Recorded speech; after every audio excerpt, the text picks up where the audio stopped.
In this session, we're going to be talking about lasting recovery needs a joyful community. 이 시간에는요, 지속적인 회복을 위해서는 기쁨의 공동체가 필요하다는 점에 대해서 이야기를 나누고자 합니다. This morning, we talked about fear and fearful me. 오늘 아침에는요, 두려움에 대해서 그리고 두려워하는 나에 대해서 이야기를 나눴습니다. Yesterday, we talked about joyful me. 그리고 어제는 기쁜 나에 대해서 이야기를 나눴죠. In this session, we want to talk about what happens when joyful me grows a network of relationships. 그런데 이 시간에는요, 이 기쁜 나라는 것이 관계 네트워크를 통해 자라나게 될 때는 어떻게 될까에 대해서 살펴보도록 하겠습니다. Now, to me, one of the fascinating things about the brain is this. 제가 뇌에 대해서 정말 매료되지 않을 수 없다라고 생각하는 점이 여러 개가 있는데요. 그 중에 하나는요. Until I'm about 12 or 13, 아마 제가 12살, 13살 때쯤이었던 것 같아요. 그때까지는 my brain is very busy growing a joyful me. 기쁜 나를 발달시키고 키워내기 위해서 제 뇌가 굉장히 분주했었습니다. It's developing a strong internal joyful identity. 강력한 내적 기쁜 나 정체성을 키워내느라고 분주했던 거예요. And my job in my family and with my friends 제 친구들과의 관계에서 그리고 내 가족과의 관계에서 제가 할 일은요. is I really want to grow a joyful me. 기쁜 나를 키워내는 겁니다. Around the time I'm 12 or 13, 제가 한 12살, 13살쯤 됐을 때 my brain is ready for something new. 이제 무언가 새로운 것을 받아들일 준비가 제 뇌에서 되었습니다. It's called puberty, 사춘기라는 것이죠. which once you go through it, nobody ever wants to do it again. 모든 사람들이 다 사춘기를 거치게 되지만 사춘기를 지난 사람은 다시는 그 기간에 들어가고 싶지 않다라는 생각을 하게 돼요. Because it's a confusing time, it's a time of change. 혼란의 시간이고 변화의 시간이기 때문입니다. Our bodies are doing different things, 우리의 몸도 뭔가 다른 변화를 보여주죠. but our brain is also doing something new. 그런데 우리 몸에서만 새로운 일이 일어나는 것이 아니라 우리 뇌에서도 뭔가 새로운 일이 시작됩니다. Up until that time, our brain is very busy growing 그때까지는요, 우리 뇌가 분주하게 성장을 거듭합니다. and learning new things. 새로운 것들을 배웁니다. But just around puberty, 하지만 사춘기에 다다르게 되면 our brain does something different. 우리 뇌가 뭔가 다른 것을 하게 돼요. It gets out an eraser. An eraser? 이제 지우개가 생겨나게 됩니다. Because it's getting ready to have a new period of growth. 새로운 성장의 시기를 맞닥뜨릴 준비가 되었기 때문이에요. And it says, okay, what do I use a lot? What neural pathways do I use a lot? 내가 어떤 신경 전달 경로를 많이 사용하지? 물어봐요. What do I never use? 그럼 내가 절대로 사용하지 않는 신경 전달 경로는 어디지? And what do I use sometimes but not very much? 내가 그렇게 많이 사용하지 않지만 가끔 사용하는 신경 전달 경로는 어디지? And in preparation for this new period of growth it's about to have, 이제 곧 다가오게 될 새로운 성장의 시기를 준비하면서 the brain starts to erase or hit the delete key or erase new pathways that aren't used very much. 그러면서 뇌가 하는 일이 뭐냐면요, 그렇게 많이 사용하지 않는 신경 전달 경로를 지우는 겁니다. 지우개로 지우듯이 아니면 우리 컴퓨터의 딜리트 키를 누르듯이. It uses a chemical called cortisol. 코티졸이라는 화학 물질을 사용하게 되는데요. Now, have you ever noticed that sometimes early teenagers act like they have no sense? 여러분도 그러신 적이 있고요. 그런 자녀들을 보신 적도 있으실 겁니다. 사춘기가 시작되는 10대 초반의 아이들은요, 아무 생각이 없는 것처럼 행동하지 않던가요? Have you ever noticed that? 여러분 그런 모습 보신 적 있으세요? Do you wonder why it is? 왜 그런지 궁금하셨죠? That's because their brain erases some of that sense if they don't use it very often. 평소에 별로 사용하지 않는 생각을 뇌에서 지워버렸기 때문입니다. For example, 예를 들어서요. if I am not good at staying connected to people in joy, 사람들과 기쁨을 누리면서 교감하는데 제가 그렇게 익숙하지 않다면요. and sometimes it happens, but not very often when I'm upset, 그리고 내가 화가 났을 때는 사람들과 그런 관계를 좀처럼 맺지 못한다면 가끔씩은 그런 일이 일어날지라도 빈번하게 내가 사람들과 교감하지 못하면 right around that time, it erases those pathways. 이런 신경 전달 경로를 제가 말씀드린 사춘기가 시작되기 직전에 지워버려요. So now, while I might have just done the teenage, you don't 그러면 understand. 그럼 10대들 반응은 어때요? 이해 못해요. When I hit puberty, and my brain erases that, 그러니까 제가 이런 식으로 사람들과 교감하지 못한 상태에서 사춘기가 시작돼서 내 뇌에서 그 경로를 지워버리면 you don't understand turns into, 이해를 못하시는군요. 이게 어떻게 바뀌냐면요. you are the worst parent in the world. 엄마 아빠는 세상 최악의 부모예요. And why does that happen? 어떻게 이런 일이 생길 수가 있을까요? It's not because they're being mean. 애들이 정말 못돼 먹어서 그런 일이 생기는 게 아니라 The brain is just getting ready for new growth. 뇌가 새로운 성장을 할 준비를 한 겁니다. So it starts to prune back neural pathways that aren't used very much. 굉장히 많이 사용하지 않는 신경 전달 경로에 가지치기 작업을 하는 거예요. Because the brain is about to grow a group identity. 이제 뇌에서는 공동체, 그룹으로서의 정체성을 키워나갈 준비를 하는 거죠. Well, actually, it's a little bit worse than what Ed is telling you. 그런데요, 지금 Yes. 말씀하신 그 사례보다 오히려 더 안 좋습니다. Because among all of the nerves out in the brain are some that are used to help me be quiet. 왜냐하면 우리 뇌 속에 들어있는 그 수많은 신경세포들 가운데서 일부 신경세포는 나를 조용히 만들어주는 세포도 있을 거거든요. They are there to help me be tranquil and peaceful. 아니면 내가 평화롭게 마음을 좀 잠잠히 가라앉힐 수 있게 도와주는 세포들도 있을 거예요. And because I'm quiet and peaceful, I feel fairly confident and self-sufficient. 내가 잠잠하고 평온할 수 있기 때문에요. 평소에는 좀 자신감도 넘치고 별로 이렇게 흔들리는 모습을 보이지 않아요. But for the next stage of the brain development, I am going to need to depend on others. 그런데 뇌가 발달하게 되는 그 다음 단계에서는 내 성장을 위해서, 뇌의 성장을 위해서는 다른 사람에게 의존을 해야만 해요. So the brain intentionally removes up to 1/2 of the nerves that were used to keep me quiet and peaceful. 그러다 보니까 뇌에서는 의도적으로 분명한 목적을 가지고 나를 평온하게, 잠잠하게, 조용하게 유지시켜주는 신경의 절반을 제거해버립니다.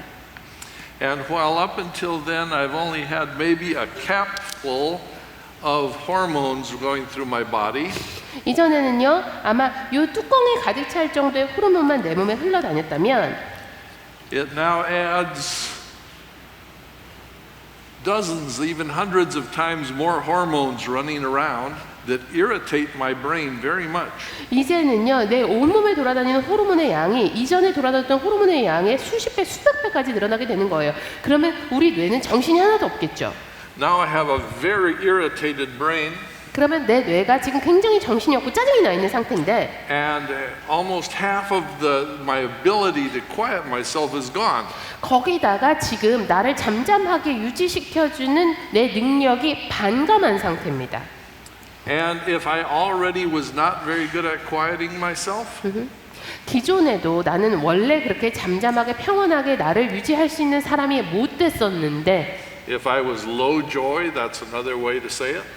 다시 말씀을 드리자면 내가 기쁨의 수위가 그닥 높지 않은 사람이었는데 이런 상황까지 벌어지게 됐어요. The brain will remove 4 times as many of my quieting nerves, so now I can almost never quiet myself. 나를 잠잠하게 만들어주는 여러 가지 신경들을 이미 굉장히 많이 제거한 상태예요. 그럼 내가 어떻게 되겠어요? 한시도 가만히 있지 못하는 사람이 되는 겁니다. Now the reason the brain is doing this is to prepare me to work things out and depend on others. 왜 뇌에서 이런 일을 하게 될까요? 내가 다른 사람들과 함께 협력을 하면서 다른 사람에게 의지하는 법을 배울 수 있도록 준비를 시켜주기 위해서 이런 작업을 뇌가 하는 겁니다. And if I have good, joyful relationships, this is going to be a very important time. 만약에 나에게 기쁨의 관계가 이미 건강하게 존재를 하고 있다면 이런 뇌가 준비를 하는 시간들이 굉장히 중요한 시간이 됩니다. But if I am low joy, I am about to have a very bad time. 하지만 만약에 내 기쁨의 수위가 낮다면요, 굉장히 힘겨운 시기가 시작되는 겁니다. It reminds me of when I took scuba diving lessons. 제가 스쿠버 다이빙 레슨을 받았던 때가 생각이 나네요. I learned to dive in a swimming pool 수영장에서 다이빙하는 법을 배우기 시작했어요. and how to put on my mask and take the water out 마스크는 어떻게 착용하고 마스크에 들어간 물은 어떻게 빼는지, and breathe the air through my regulator 그리고 내 호흡기를 통해서는 어떻게 호흡을 하는지도 배웠습니다. and put my fins back on if they came off. 그리고 만약에 이게 발에 끼웠던 발판 같은 게 빠지게 되면 이건 다시 어떻게 끼워야 되는지도 배웠어요. But the instructors knew that very soon we would be swimming in the waves, not in a quiet pool. 하지만 강사는요, 우리가 이렇게 파도가 조금도 존재하지 않는 수영장에서 수영을 하는 것이 아니라 스쿠버 다이빙을 하려면 결국 파도가 치는 바다에 나가야 된다는 사실을 알고 있었어요. We would be swimming with the sharks instead of with the lifeguards.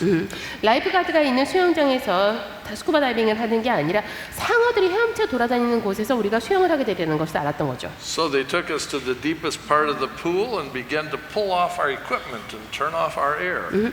그래서요, 우리를 수영장 가장 깊은 곳으로 데려가서 우리 그 호흡기에 있는 산소도 차단해 버리고요, 우리가 끼고 있었던 장비 같은 거 다 빼버리더라고요.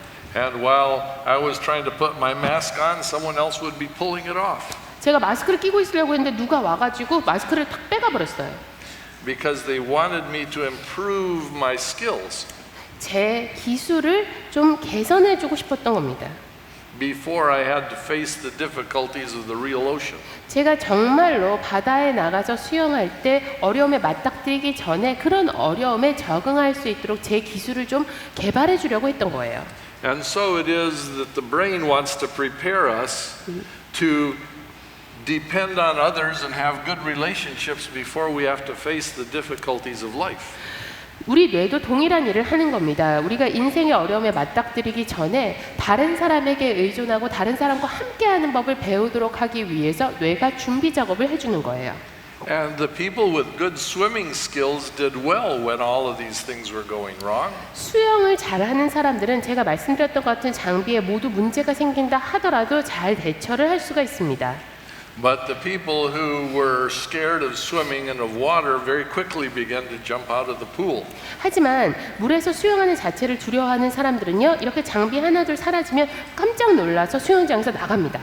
Except that adolescents will not let you jump out of the pool. Adolescents will not let you jump out of the pool. You have to swim. 사춘기는요, 근데 스쿠버 다이빙 배우는 거랑 다릅니다. 물에서 빠져나가고 싶다고 빠져나갈 수 없습니다. 어떻게든 거기서 헤엄을 쳐야 되죠. And you went through similar things in your police training where Oh, before you went on the street they made all kinds of things go wrong. 경찰로 이제 교육을 받으신 적이 있으시거든요, 에드 박사님이. 그때도 마찬가지 방식으로 교육을 받았어요. But we see there's a genius to God's design. He's preparing us to do the difficult things of life.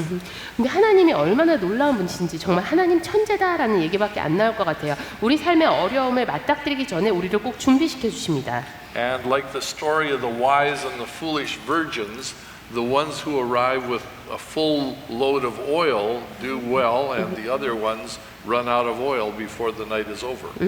지혜로운 처녀와 어리석은 처녀의 비유에서도 우리가 볼 수 있죠. 미리 기름을 충분히 준비한 처녀들은 그 밤을 잘 날 수가 있었지만 기름을 충분히 준비하지 않은 처녀들은 기름이 떨어져서 어려움을 겪게 됩니다.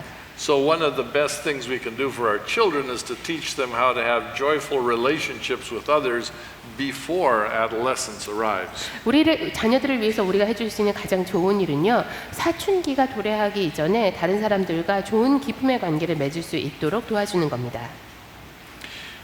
Because once the brain hits that new growth spurt, 뇌가 일단 새로운 성장기를 맞닥뜨려서 급성장을 하게 되면 we're going to form a group identity.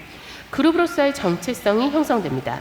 that becomes more important to me than my own survival. 이런 그룹의 정체성이 나 자신, 내 개인의 생존보다 더 중요해집니다. The brain is transitioning from me to we. 뇌가 나에서 우리로 이동해 가는 거예요. This is a very important time for the brain. 뇌에 있어서는 정말 중요한 시기입니다.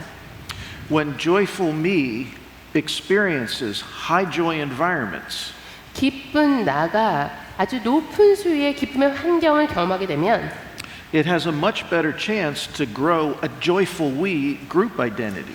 기쁜 우리라는 그룹 정체성이 발달될 가능성도 훨씬 높아집니다. If we grow more of a fearful me or a weak joyful me, 두려워하는 나 혹은 기쁜 나의 정체성이 매우 약하게 형성이 된다면요. we will tend to grow a fearful we group identity. 두려워하는 우리라는 그룹 정체성이 형성되기가 쉽습니다. Now we're going to talk about fearful we in our second session. 두려워하는 우리에 대해서는 저희가 다음 시간에 말씀을 드릴 텐데요. In this session, we really want to focus on describing joyful we. 이 시간에는요, 기쁜 우리를 갈구하는 시간으로 한번 만들어 보고자 합니다. And what does healthy joyful we look like? 건강한 그리고 멋진 우리, 기쁜 우리는 어떤 모습을 띠게 되는가? And why a multi-generational community helps grow the best kind of joyful we. 그리고 어떤 방식으로 다세대에 걸친 기쁨의 공동체가 기쁜 우리 정체성 형성에 기여하는가도 살펴보도록 하겠습니다. This is, by the way, right at the point where addictions begin for most people. 그런데요, 지금 말씀드렸던 이 시기가 대부분의 사람들에게 있어서 중독이 시작되는 시기이기도 합니다. In many ways, addictions are the replacement for having a joyful group identity. 많은 경우에요, 중독이라는 것이 기쁜 공동체 정체성을 대체하는 역할을 합니다.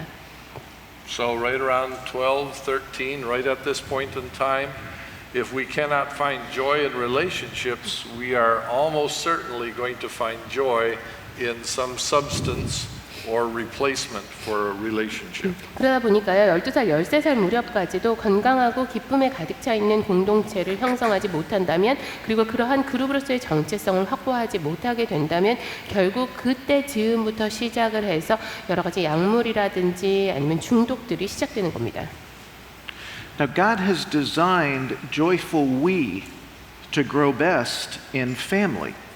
하나님께서는요, 이 기쁜 우리라는 것이 가정 안에서 구현되도록 만드셨습니다. Families and communities that are made up of many generations together. 가족이라는 공동체는 여러 세대에 걸친 사람들로 구성이 되죠. The tendency is when we're in adolescence is to want to say, no, it's just me and my friends. 그런데요, 그 10대 때 청소년들이 사춘기에 보이는 모습은 어떻습니까? 그냥 나랑 내 친구들만 있으면 된다라는 식의 반응을 보여요. But what we need the most is healthy multi-generational community. 하지만 우리에게 정말 필요한 것은요, 건강한 다세대 공동체입니다. One of the things I admire about Korea is the way you honor older family members. 제가 한국에서 정말 이런 부분은 본받고 싶다라는 생각하는 부분이요, 바로 어르신들을 공경하는 문화입니다. Because in my culture, the older you are, the less important you become. 서구에서는요, 나이가 들수록 중요성이 떨어진다, 중요도가 떨어진다라고 생각해요. But really, joyful we grows best when there are at least 3 generations interacting together. 그런데요, 기쁜 우리로서의 정체성은 최소한 3세대 이상, 그러니까 3대 이상이 함께 할 때 더 잘 형성이 됩니다. Now, before we start talking about what that multi-generational community might look like, 여러 세대로 구성이 되어 있는 공동체가 어떤 모습을 띠게 되는지 말씀드리기에 앞서 I want you to look at this slide. 슬라이드를 한번 봐주시기 바랍니다. Because you can see a multi-generational family sharing a meal together. 여러 세대로 구성되어 있는 공동체가 함께 식사를 하고 있습니다. Now, this isn't the main point we want to make in the presentation. 네, 이 슬라이드는 그런데 저희가 이 시간을 통해서 말씀을 드리고 싶은 가장 핵심이 되는 내용은 아닙니다. But it is important enough to mention. 하지만 꼭 말씀을 드려야 될 만큼 중요한 내용입니다. Food and mealtime are an incredible way to share joy and experience joy together. 식사 시간은요, 함께 기쁨을 나누고 기쁨의 경험을 함께 할 수 있는 정말 좋은 시간입니다. If you are functioning in joy. If you're functioning in joy. 기쁨 안에서 여러분이 움직이고 있다면요. At my house, mealtime was not joyful. It was very stressful. 그런데 저희 가정에서는 식사 시간이 그렇게 기쁘지 않았어요. 굉장히 스트레스가 심한 시간이었습니다. And it mostly depended on what kind of mood my dad was in. 특별히 저희 아버지 기분이 어떠냐에 따라서 식사 분위기가 많이 결정이 됐어요. If he was in a good mood, mealtime could be okay. 아버지 기분이 좋으시면요, 식사 시간 그럭저럭 괜찮게 지나갔습니다. If dad was in a bad mood or if something bad happened during the day, it was stressful. It just make my stomach hurt. 하지만 아버지가 기분이 좋지 않으시다면 혹은 아버지가 그날 하루 동안 별로 안 좋은 일을 경험하셨다면요, 굉장히 스트레스가 심한 분위기가 조성되면서 소화가 잘 안 됐어요. When I talked to my mom about it now, about the time when I was young, she said there were 2 times she really didn't like. 저희 어머니께 그런 이야기를 했었더니요, 제가 어렸을 때요, 어머니가 정말 싫었던 적이 2번 있었다고 말씀하시더라고요. One was when it was time to get a haircut. You hated. When I had to get a haircut. Or his mom His hated. mom hated, yes. She hated when it was time for me to get a haircut. 이런 2가지 경험을 하는 걸 어머니가 굉장히 싫어하셨는데요. 그 중에 하나는 이제 제가 이발을 해야 될 때가 되면 어머니가 그게 싫으셨대요. Because although you can't tell it now, I used to have long hair. 여러분 지금 모르시겠지만요, 저 원래 머리 되게 길었어요. Really, I had a ponytail down to here. 제가 머리를 이렇게 묶어가지고 등 한가운데까지 내려올 만큼 길렀다니까요. But not when I lived at home. Not when I lived at home. 하지만 부모님과 함께 살던 시절에는 그렇게 안 했습니다. When I lived at home, Dad, my hair had to be short. 아버지께서 항상 저는 머리를 짧게 쳐야 된다고 말씀하셨어요. Now, Mom really didn't care. 하지만 어머니는 별로 신경 안 쓰셨거든요. Because most of my friends had hair that was longer, not long, but longer. 제 친구들은 뭐 제가 나중에 길렀던 것처럼 긴 머리는 아닐지라도 저보다는 머리가 좀 길었어요. But Dad was like, it must be short. 근데 아버지가 항상 저는 머리를 아주 짧게 쳐야 된다 이렇게 말씀하셨어요. So no matter how hard Mom tried, to us it was too short, to Dad it was too long. 그러니까 어머니가 아무리 애를 쓴다 하더라도 어머니랑 제 입장에서는 이 머리 너무 짧아, 아버지 입장에서는 저 머리 너무 길어 이렇게 되는 거예요. So she never liked haircut time. 그래서 어머니는 제가 머리를 잘라야 되는 때를 굉장히 싫어하셨어요. The other time she didn't like was dinner time. 그리고 어머니가 싫어하셨던 때는 언제냐? 바로 저녁 식사를 함께 할 때였습니다. Because Dad would be stressed or angry. 아버지가 화를 내거나 아니면 스트레스를 굉장히 많이 받은 상태라서 And Dad kind of insisted that whatever was cooked you had to eat. 그리고 아버지께서는 항상 식사 시간에 식탁에 올라온 거는 빠짐없이 다 먹으라고 말씀하셨어요. And I remember very vividly 지금도 생생하게 기억이 납니다. trying to eat some food and gagging. 제가 어떤 음식을 먹다가 토할 뻔했어요. And Dad would like, if you throw up, I'm going to give you more. 근데 아버지께서 이렇게 말씀하신 거예요. 너 지금 그거 먹다 토하잖아? 그럼 더 먹일 줄 알아? Now that's not the way to grow joy at dinner. 사실 식사 시간에 기쁨을 키우는 방법은 절대로 아니죠.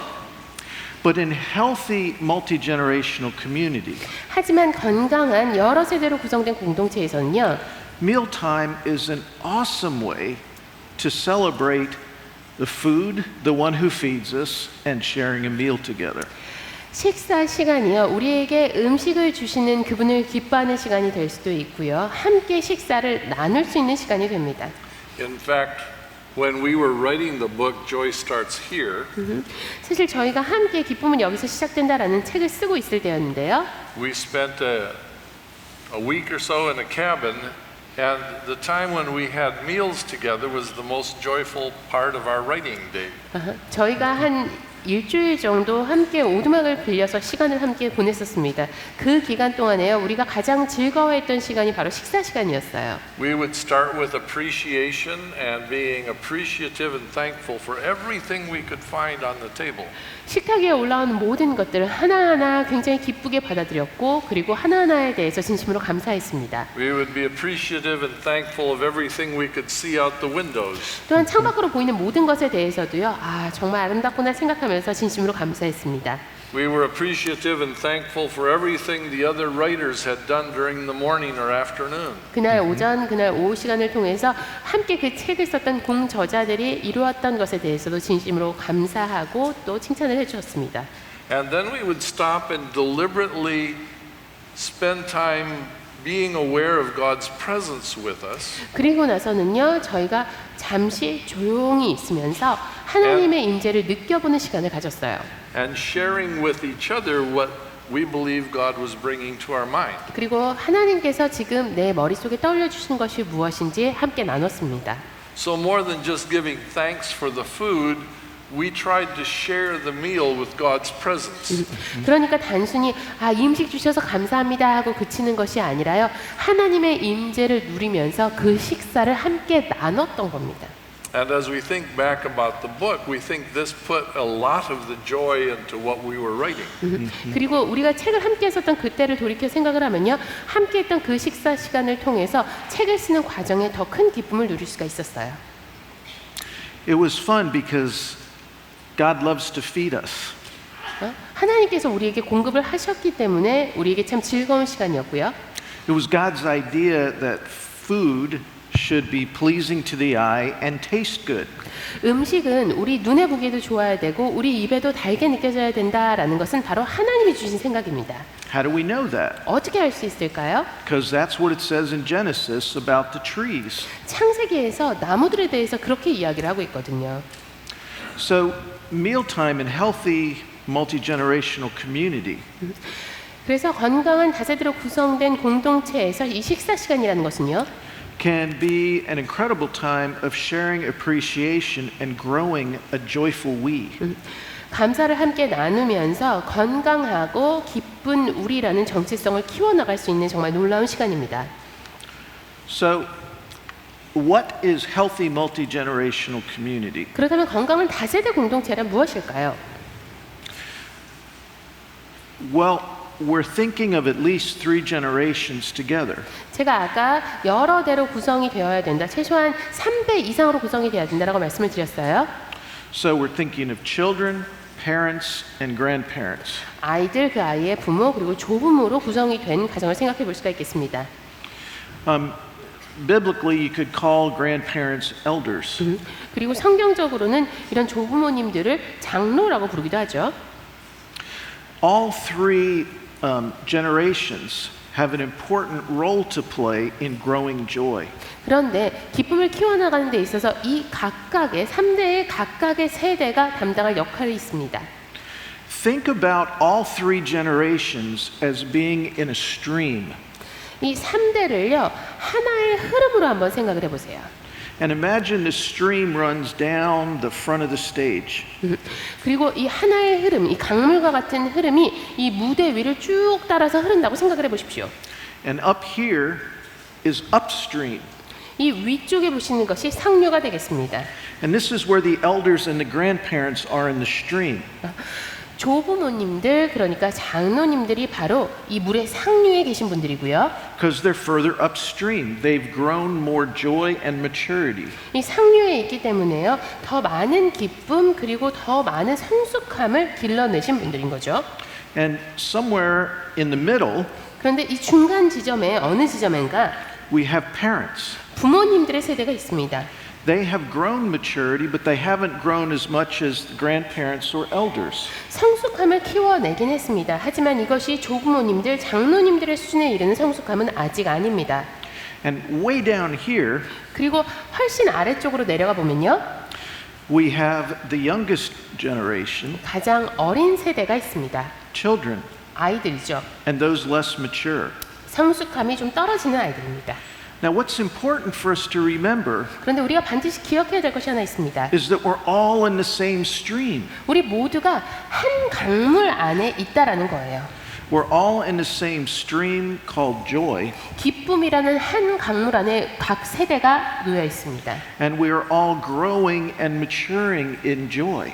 그리고 우리 모두가 기쁨 안에서 자라나면서 성숙해 가고 있는 겁니다. People who have less maturity, people who have a weak, joyful me, 아직 좀 약한, 연약한 기쁨나 정체성을 가지고 있는 사람들, 그리고 아직 그렇게 성숙함에 다다르지 못한 사람, have just as much value as elders who are the farthest out in this upstream. 그런데 이러한 사람들, 이러한 아이들도 사실 훨씬 더 위쪽에 있는 장로님들, 조부모님들만큼이나 중요한 존재입니다. In healthy multi-generational community, 건강한 다세대 공동체에서는요, you don't move upstream because you get older. 나이가 든다고 해서 위쪽으로 올라갈 수 있는 건 아닙니다. You move upstream because you're growing increasing amounts of joy. 기쁨을 계속해서 키워나가기 때문에 위로 올라갈 수가 있는 거예요. And sometime around the time you hit puberty, you're growing a joyful we. 그리고 사춘기에 다다르게 되면 아까 말씀드렸던 것처럼 기쁜 우리 정체성이 생겨나기 시작합니다. And if you can grow a strong, joyful we, 강력한 기쁜 우리 정체성을 확립할 수 있게 되면 you can become a parent. 부모가 될 수 있는 겁니다. And what do parents do? 그럼 부모는 무엇을 할까요? Parents raise children. 아이를 양육합니다. Parents take the joy that they have grown and that they have learned, 지금까지 배워오고 지금까지 키워왔던 기쁨을 취해서 and they help people who are less mature, infants and children, 나보다 성숙함이 떨어지는 어린아이들, 아기들을 experience as much joy as possible. 최대한 기쁨을 느낄 수 있고 경험할 수 있도록 도와주는 역할을 하게 되는 겁니다. We want them to grow a strong, joyful me, 아이들이 먼저 강력한 기쁜 나 정체성을 키워나갈 수 있도록 해주고요. and learn to grow a joyful we group identity. 기쁜 우리 그룹 정체성을 획득해 나갈 수 있도록 도와주는 겁니다. Now, how many of you are parents? Can you 여기 raise your 자녀가 hand? 있는 분 한번 손 들어 보시겠어요? Boy, you have a hard job. 여러분 굉장히 힘든 일을 맡고 계시군요. Because as parents in multi-generational community, 왜냐하면 다세대 공동체에서 부모로서 we're busy trying to help the next generation grow joy. 다음 세대가 기쁨을 키워나갈 수 있도록 도와주는 아주 분주한 일을 하고 있습니다. We are busy trying to stay connected to our spouse in joy. 그와 동시에 배우자와 기쁨 안에서 소통하고 교감하기 위해서 매우 분주히 움직이고 있고요. We are busy trying to figure out how to make a living and support our family. 이와 동시에 어떻게 하면 생계를 유지해가면서 우리 가족을 부양할 수 있을까 고민하고 또 이를 위해서 분주하게 일을 합니다. Now, Ed, let's remind the people what joy means. 근데 기쁨이 무엇인지 다시 한번 여러분께 상기시켜 드려야 될 것 같아요. Joy means relationship, 기쁨은 관계입니다. and that I can keep the relationship bigger than the problem. 그리고 이 관계라는 것 항상 문제보다 더 크게 우리가 유지해 나갈 수 있는 겁니다. So over here, if my problem is I'm hungry, 여기서 내 문제가 뭘까요? 배고프다는 거예요.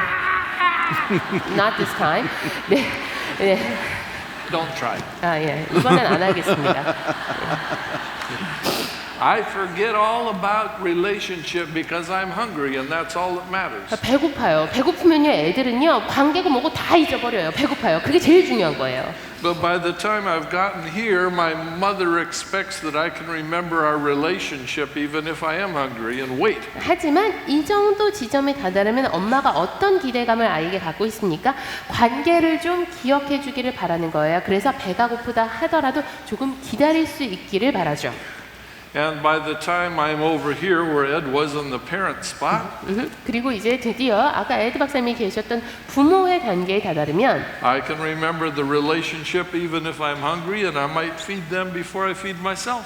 내가 그 관계를 먼저 기억을 하고 있기 때문에 여기에 이 아이와의 관계를 기억하면서 내가 먹기 전에 제가 배고프구나 생각하면 아이를 먼저 먹이게 됩니다. And I'll remember that my husband is coming home, there are other children to feed. 그리고 남편이 이제 곧 집에 오리라는 사실, 이 아이 말고도 또 다른 아이들 내가 챙겨서 먹여야 된다는 사실 기억합니다. And what my mother-in-law doesn't like to eat. 그리고 우리 장모님께서는 어떤 음식을 좋아하지 않으시는지도 기억을 And I 하고요. will remember all of those relationships and keep them full and full of life. 이런 모든 관계들을 기억하면서 이 관계 가운데 계속 생명이 넘치도록 일을 합니다. This is joy. I have more relationships. I have more people. I am connected in more different ways. 이것이 바로 기쁨입니다. 왜요? 나에게 더 많은 관계가 있고요. 내가 더 많은 사람들과 소통하고 있고요. 내게 더 많은 사람들이 주어졌기 때문입니다. And now I can think of many relationships at the same time. 그리고 이제는 부모의 단계에 다다랐기 때문에 더 많은 관계에 대해서 동시에 생각하고 고려할 수가 있습니다. So as Ed continues to show us how maturity grows, 네. we are growing a larger network of relationships that are full of life. 그러면 우리가 성숙의 단계에서 좀 더 나아가게 되면 어떻게 될지 설명을 해주시게 될 텐데요. 결론적으로 말씀을 드리자면요. 생명으로 가득 차 있는 더 큰 공동체 네트워크를 구성할 수 있게 됩니다.